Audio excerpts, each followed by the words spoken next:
In this video, we're going to talk about the game theory in international relations. Yes, let's see what games are they playing in international politics.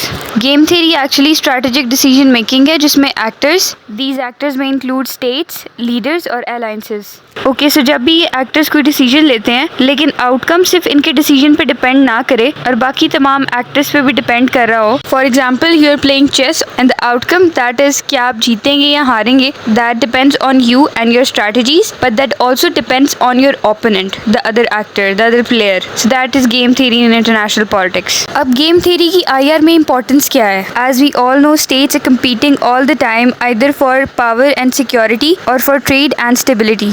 States are negotiating, threatening and bluffing all the time. Game theory helps us predict that this specific situation is a trade war, nuclear arms race or this would end up as a peace treaty. अब game theory में 3 चीजें होती हैं. सबसे पहले तो वो actors या वो प्लेयर्स जो डिसीजंस ले रहे होते हैं. सेकंड नंबर पे उन प्लेयर्स की स्ट्रेटजीज, आइदर वो और मिलिट्री और वेपन्स बिल्ड कर रहे हैं या वो आर्म्स कंट्रोल्स पे ट्रीटी साइन कर रहे हैं. Last and the most important thing is the outcome, जिसको हम पे ऑफ भी कहते हैं, जो इन सारी स्ट्रेटजीज के रिजल्ट में आता है. इसमें आइदर इकोनॉमिक गेन भी हो सकता है, इकोनॉमिक लॉस भी हो सकता है, और अगर सिक्योरिटी अचीव करने के लिए एफर्ट्स की जा रही थी तो वो सिक्योरिटी अचीव हो सकती है. अब पे ऑफ 2 तरह का हो सकता है, जीरो सम और non zero sum. Zero sum में एक स्टेट को नुकसान होगा और दूसरी स्टेट को फायदा होगा. For example in territorial disputes वो स्पेसिफिक टेरिटरी किसी एक स्टेट को ही मिलेगी ना, उसका फायदा होगा, और जिस स्टेट के पास वो टेरिटरी पहले थी दे लॉस्ट देयर टेरिटरी, तो उनको नुकसान होगा. और सेकंड वाली है नॉन जीरो सम, इसमें या तो दोनों स्टेट्स को फायदा होगा या दोनों स्टेट्स को नुकसान होगा. फॉर एग्जाम्पल कोई इकोनॉमिक कॉरिडोर है तो उससे तमाम पार्टनर स्टेट्स को फायदा होगा, दैट्स नॉन जीरो सम. और अगर कोई क्लाइमेट चेंज पे नेगोशिएशंस हो रही हैं और वो किसी एंड पे नहीं पहुंची और स्टेट्स ने कोई प्रिवेंटिव मेजर्स नहीं लिए और खुदा ना खास्ता कोई नेचुरल डिजास्टर आ जाता है तो उससे दोनों स्टेट्स को नुकसान होगा, that's also non zero sum.